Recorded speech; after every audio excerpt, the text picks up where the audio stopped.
So, because we definitely got to talk about this. Now, after Katy Perry's comeback, single Woman's World came and went on the Billboard 200 like a fart in the wind.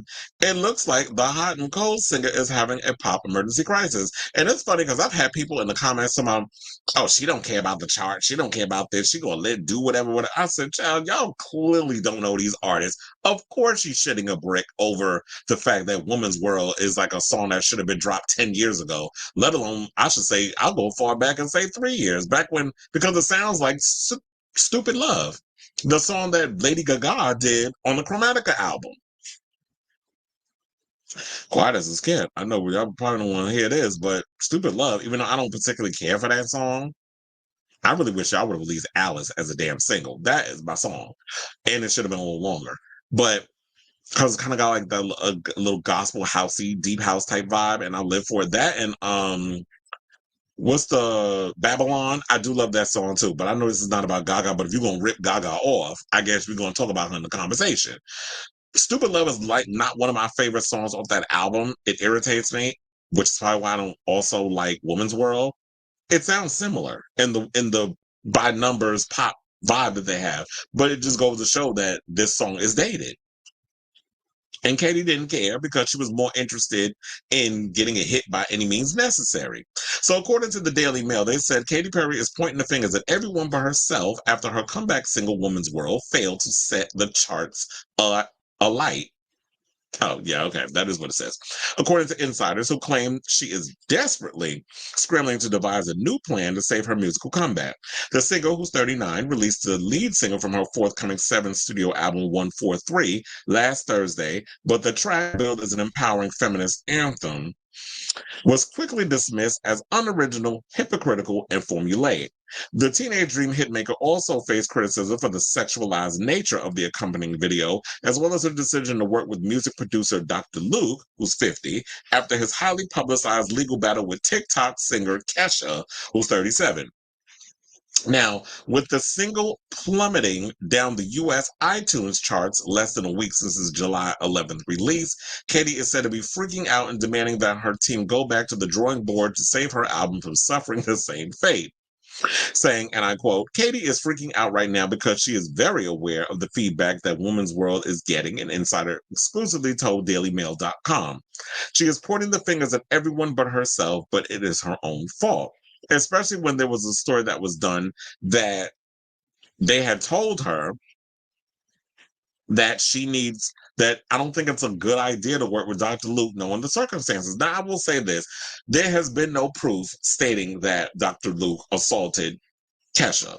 This is her word against his. He has not been charged with anything. He has not done any time. This is not a Diddy type situation. So we have to look at it that way. However, it seems the court of public opinion has basically made the decision saying, why are you working with this man that has been accused of all these things? Now, I've heard from somebody in the industry that I'm friends with that has told me before this whole thing where Katy working with Dr. Luke again on the new album, that Kesha and her mother Peebe have been known to lie about certain situations. And there was a situation where she wanted out of her contract with Kimosabi and that whole and Dr. Luke and all that other stuff. And she said, if you do not get me out of my contract, I'm going to tell this fable, allegedly, of you SAing me.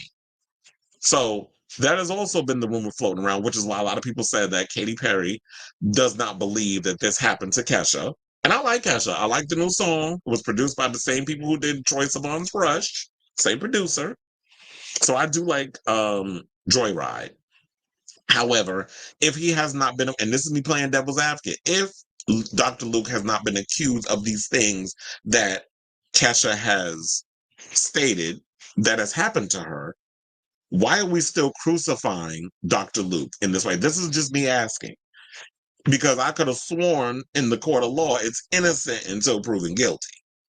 And if he has not been accused, and we haven't heard anybody else come forward, because even BB Rexel told her experience with Dr. Luke, but that wasn't necessarily, I guess, on Dr. Luke. It was the people in his camp.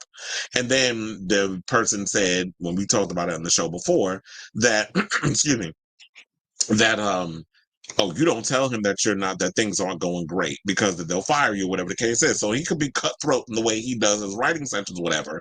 But outside of Kesha, we've never heard anyone say that they've also been assaulted. Because I always say where there's smoke, there's fire. And when we've heard many people who have been accused of SA, from Russell Simmons to Diddy to many others, and Harvey Weinstein, and Donald Trump, there's been multiple people who have come out and said they've been assaulted, not just one person.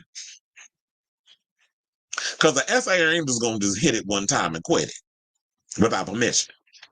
There's always a trail. So the source claimed the biggest risk Katy had taken was reconnecting with Dr. Luke, the music producer who worked on her hit singles, including 2008's I Kissed a Girl and 2010's California Girls, before later being accused of sexual, physical, and emotional abuse by Kesha. The super producer, whose real name is Lucas Gottwald, denied all allegations, including Kesha's claim that he R'd Katy, something Katy also shut down. A New York State judge ruled against Kesha in 2020, saying that she had defamed her former producer with the claim, and an appeals court upheld that decision in 2021. Music lovers have been vocal about their disdain for any artist choosing to work with the hitmaker following Kesha's allegations, despite the pair reaching a settlement in 2023. Some of Katy's fans have defended the star by claiming she was forced to work with Dr. Luke due to contractual obligations, but Katy previously confirmed that she has no ties with the producer. So yeah, because while y'all have heard things in regards of like Kim Petras and Doja Cat, which we've also heard has been they said that they've been contractually obligated to record with him. From what I'm hearing is that, well, she said that no, that's not true. But I don't have to work with him. But that's the narrative that y'all was putting out here. So I guess there's that. So she also announced that the public feedback would be if she chose to collaborate with Dr. Luke. Working with him at this moment would not be received well because of this lawsuit. This is what she stated. When asked if she thought working with Dr. Luke would have a potential impact on the success of a future release, the Dark Horse singer responded, "People would protest against it, a smear campaign, just 20 different narratives than the one I am that I am." Huh? I think there was probably more added to that. I don't know. That doesn't make sense. So after the DailyMail.com previously revealed that Katy had been warned not to collaborate with Dr. Luke for the new album, the source confirmed that the Roar singer had ignored pleas. She was insane to think that Dr. Luke was a good idea. She didn't listen to anyone, the insider stated, and instead of diving deep and creating art, she put something out that sounded like it would have been on the album of hers in 2010. Not only did the track see Katy team up with the producer, the track was also mainly written alongside men. Dr. Luke, Aaron Joseph, Vaughn Oliver, and Rocco Did It Again all co-wrote and produced the track, while Katy and Chloe Angelides, I think is how you say her name, are the only women who helped pen the song. Not a single woman produced the album. That's what some people were saying. I was like, if you're going to write a song about a woman's anthem, shouldn't you have collaborated with other female writers except the one? And shouldn't you also have hit up a producer? And I always said this, even if the stain, the dark stain is on Dr. Luke, what she should have done was either work with another producer, a female producer, and if you want that Dr. Luke sound, like if you're feeling nostalgic and you want to just take the energy and the vibe of that song and incorporate it on your new stuff, similar to what Kesha did with Joyride, it does sound like signature Kesha from back in the day, her TikTok era and stuff, but it also sounds fresh and new. You work with somebody who can give you that sound without necessarily having to sit down and collaborate with Dr. Luke. Many people have done it. And you probably will be more forgiving. Problem also, I think, is not only the Dr. Luke thing, the song just isn't good. So they said, you don't make a song about female empowerment with basically all men. This is what the source said. Katy cannot identify with other women because she lives in her celebrity bubble. She knows nothing about what it's like to be a woman in a real world. She is not using her star power to make change in the world. She is using it to make money. Well, duh, that's her thing. And I've always said, like, you know what? Katy's always been about as deep as a pond. And if you're someone who is not tapped into having empathy and understanding what other people are going through, especially if you're trying to write songs catered to that community, then that's not something that you should possibly do. I mean, if you're going to give us dumb, silly pop music, I'm here for that because I love dumb, silly pop music. But if you're trying to write something of substance, then maybe you should collaborate with people who can make your stuff more substantial. But Katy has never been given that. She tried that with Witness and all that other stuff, and it didn't work. Y'all didn't buy into it. Y'all like when she gives y'all the fluffy, stuff because she was that safe pop girl back in the day. She was good at a time when we needed it, but now it's just like, she's just meh to me. She's never been someone that I've really looked at as like that girl that I'm really excited to check out her music. Like I said, her album and Nelly Furtado's album comes out on September 20th. I'm more excited for Nelly Furtado than I am Katy Perry. But I've always been a Nelly Furtado fan since her Whoa Nelly days, where she was giving us that hip hop with the Brazilian fado music and folk and all the other those different genres she was mixing into that. I was the kid that would walk around in like white beaters with belt, those baggy denim jeans and the Adidas shell toes. That was my look. That was my rave look back in the day, among other things. I told you I used to dress like it was kind of giving that vibe. I used to give Seth Green tees from Can't Hardly Wait. That was my look. Damn, I need to find them pictures and post it on social media. But they said Katie's apparent response to critics who slammed the supposed message of the accompanying music video did little help to promote the lackluster single, and that she was trying to post that it was meant to be sarcastic, blah, blah, blah, blah, blah, but it didn't work. And they're saying the source also went on to say, but I've always said, like, if you have to explain that it's supposed to be a joke and it's sarcastic, then it's not funny. If you have to explain a joke, it's not funny. So the source also went on to say Katy is now demanding that they go back to the drawing board ahead of the release of more singles, and they are adjusting the album right now in a desperate attempt to salvage her comeback. She should be very grateful that they have 3 months to do this. Now it appears Katy is planning to give control. This is why I said this is where y'all about to fuck up. Because she wants to give control over to the fans, as she announced on Stationhead on July 14th that she would be creating a poll for her followers to help choose what the next single should be. It is not clear how many other tracks of the new album feature Dr. Luke. Well, from what I heard, there's another song that she posted on. That's what making the rounds. I don't remember the name. I'm not sitting there thinking about titles, nor do I care. But if y'all know, y'all can write it down in the comments. I did hear a snippet of one of her songs that sounds like more of a up-tempo house track. And then I saw Perez Hilton was so excited over it. Oh yeah, this is the song that she released. But I'm like, I'm hearing that song was also produced by Dr. Luke. So she's not getting it. If she's thinking about the Flanders, I just feel like any song with Dr. Luke's stamp on it, people are dragging her for it. So I should also point this out too, because they said that, you know what, this is the first album since 2020 Smile, which was not a chart success. But some of the critics went in the dog the song, where they had the Guardians Laura Snape, not Snape, child, because I'm thinking Harry Potter right now, branded as garbage, and Vulture's Justin Curto wrote that Woman's World is stuck in vague feminist empowerment, which may have worked in 2014, but falls short in 2024. But I should say this, so it's not all bad. A PR and crisis management expert is disagreeing with all the critiques. Now, Edward Coram Jones argues that the PR disaster has been fueled by social media trolls. I disagree. Rather than it being a serious issue or allegation against the star that could see Katy's downfall. The expert says that in crisis management, incidents must be graded on their severity, which in turn helps the celebrity respond appropriately. He argues that the negative reaction to the video should have been viewed as a 4 on the scale out of 10, and therefore did not warrant her groveling explanation on social media following the backlash.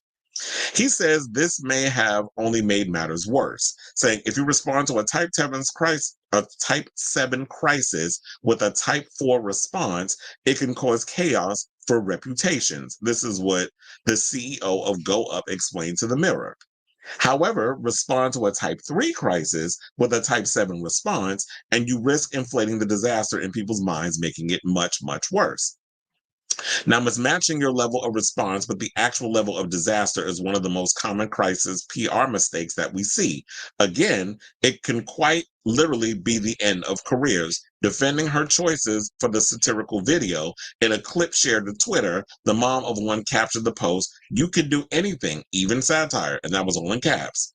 Now, Katy said The first half, where the singer douses herself in whiskey and pretends to urinate at a urinal, we're kind of just having fun being a bit sarcastic with it. It's very slapstick and very on the nose. And with this set, like, oh, you're not supposed to, the blah, blah, blah about the male gaze and all this other stuff. So Ed argues that instead of effectively apologizing for her take on the feminine divine, Katy would have been well placed to remind her critics that ultimately, by this very nature, feminism is subjective and comes in different forms to different people. It's about empowering women and doing so in a way that isn't harmful to others. Well, here's the thing.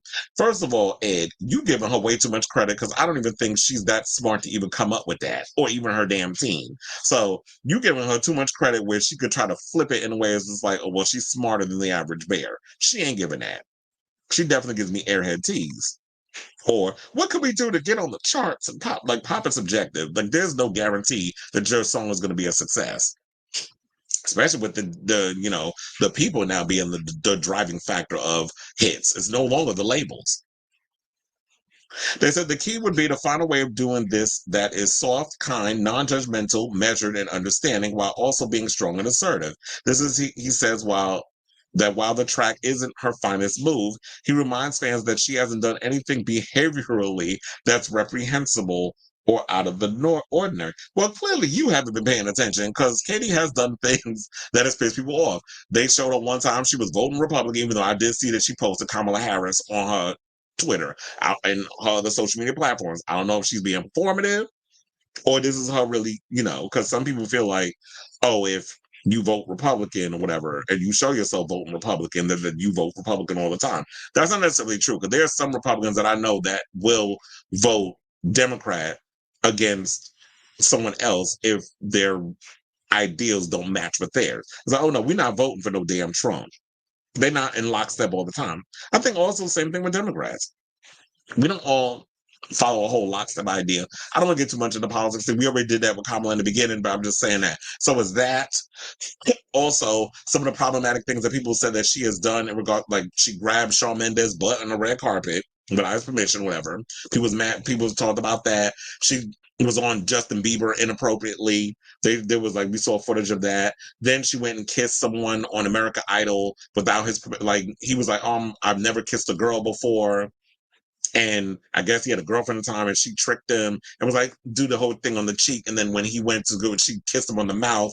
So there's been things that she has done that people have come at her and said has been inappropriate. So for this person to say that, I was like, clearly you have not been following her career, doing her research. You're just looking at it from this standpoint of this song and thinking that this is the only PR disaster that she's had. So he says that she finds herself in the difficult position whereby, and after said absence, her new work is always going to be compared to the most acclaimed of her older work. Having said that, Edward claims that Perry's brand seems to be stuck in her heyday of 2010 and doesn't blame her. Saying, talking about returning to the world stage after a period of absence, Ed said it's only natural for her to revert to her tried and tested formula that propelled her to the mega stardom.